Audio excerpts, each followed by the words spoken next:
The president of Michigan State University is stepping down over the Larry Nassar sexual abuse scandal. The former Olympic doctor was sentenced to 40 to 175 years in prison yesterday. Nassar admitted to sexually abusing women and girls while working for Michigan State and USA Gymnastics. In a statement, Michigan State President Lou Anna Simon said, "To the survivors, I can never say enough that I am so sorry that a trusted, renowned physician was really such an evil, evil person." According to the Detroit News, at least 14 MSU representatives, including Lou Anna Simon, were aware of abuse allegations in the 2 decades before Nassar's arrest. Earlier, Nassar survivor Rachel Denhollander addressed MSU's handling of Nassar on CBS This Morning. Because the vast majority of us did not need to be there. Had those first reports to MSU head coach Kathy Klages in 1997 been taken seriously, the vast majority of victims would have not been in that courtroom. Kim Kozlowski is the author of the Detroit News Report, and she has more details on exactly what the university knew. She's joining us on the phone. So, Kim, in the article that you wrote, you say that at least 8 women came forward with allegations of abuse against Nassar. What ended up happening with those reports?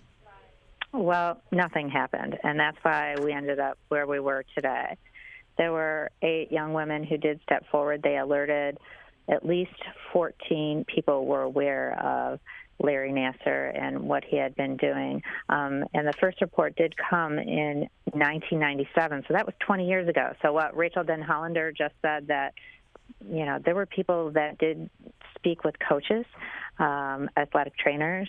There were people whose family members took them to MSU doctors. There was a number of people who were told about what Larry Nassar was doing to them. But they didn't take these girls' accusations seriously, and so that's why some believe this turned into this scandal that is of epic proportions at this point.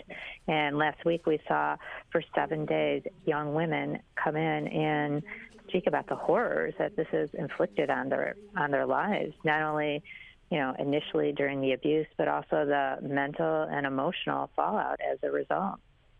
Kim, I guess the question that I have is, why didn't these officials take these allegations seriously?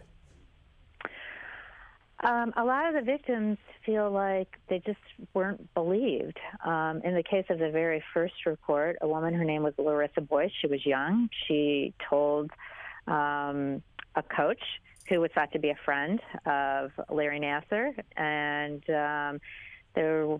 some people believe it was because of relationships with Larry. They were friends. Others feel like there were people who were protecting the institution and not believing the individuals.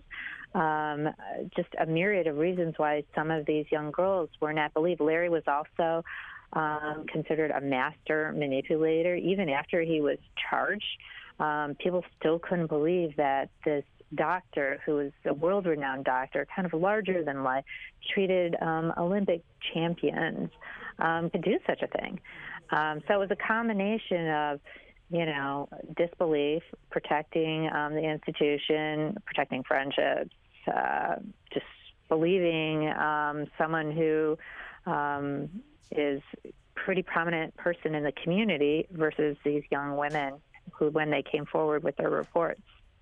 So MSU's president resigned.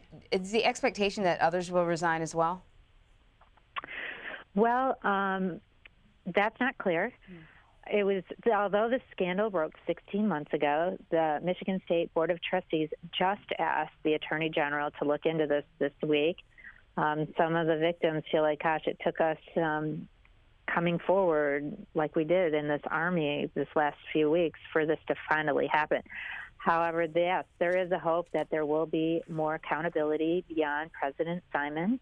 There were plenty of people who were told and knew about Larry, and what happens is still to come. But yes, I do believe that there is hope.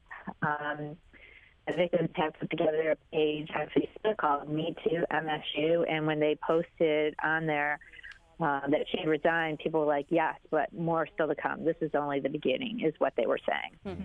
Kim, in your report, you mentioned the Jerry Sandusky case. For those of our audience who may not remember, that he was the football coach at Penn State who was found guilty of molesting boys on campus back in 2012. How do you see these two cases comparing? Well, a lot of the young women who have come forward are disappointed that it hasn't gotten the same national attention and outcry as the Jerry Sandusky scandal that happened in the wake of that. Football was involved there. And there was also some questions, is it because we're a little more outraged as a society over young men being assaulted versus young women? But additionally, Penn State, their board of trustees, they did hire an independent investigator who did go in and look and saw and determine what had happened and what had gone wrong on an institutional level. Here at MSU, there have been cries for that for a long time. This scandal broke 16 months ago, and it's only been this past week. So that we've called in, the Board of Trustees called in the Attorney General. So on those two angles, primarily, is how there has been some similarities, but the scope of victims here just far eclipses the number in the Sandusky scandal. There were maybe, I think, a little more than 50 or 60, whereas here, Assistant Attorney General Angela Povolitis described it as infinite. I mean, although we saw 156 women step forward, there were 24 victim impact statements that were added. There are 200 women that are involved in a civil lawsuit. And at least one victim said at every opportunity he was sexually assaulting another young woman.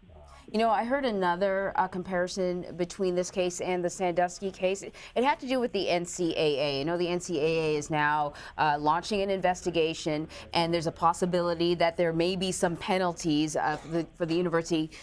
And prior to this, really, the Jerry Sandusky case was the first case in which the NCAA weighed in on a criminal case. Usually before that, it had to do with some sort of violation of their policy in regards to sports or how a team is handled, and that's why they would fine or punish institutions. And now what we're seeing is, since Jerry Sandusky, the organization is taking on maybe greater responsibility in terms of protecting these students beyond just a violation of the organization's code, so to speak.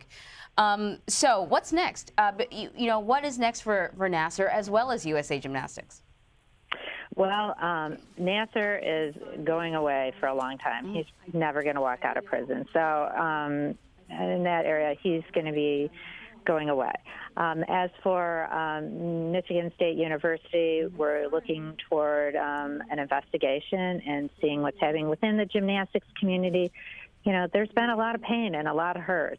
You know, there are things that I think that the gymnasts are working towards to kind of help heal that community, but they're also moving towards trying to change laws on the state and national level and get more mandatory reporting done and a variety of other laws that they hope to make sure that this never happens again, because as we all saw, it was tragic to watch it unfold before our very eyes last week.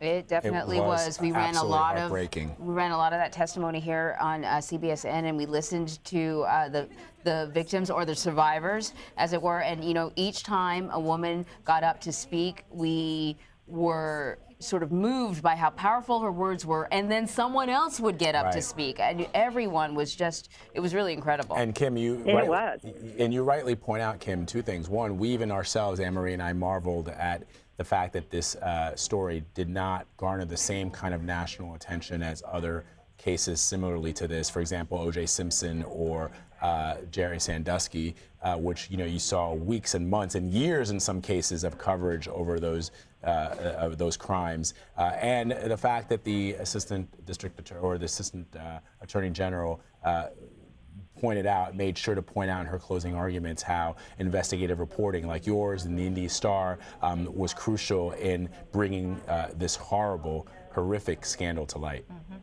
Yes, just goes to show that journalism does matter in this age, no doubt about it, and we need more of it, as Angela Povolitis did say. Absolutely. Kim Kozlowski, thank you so much, Kim. We really appreciate it. Thank you for having me today.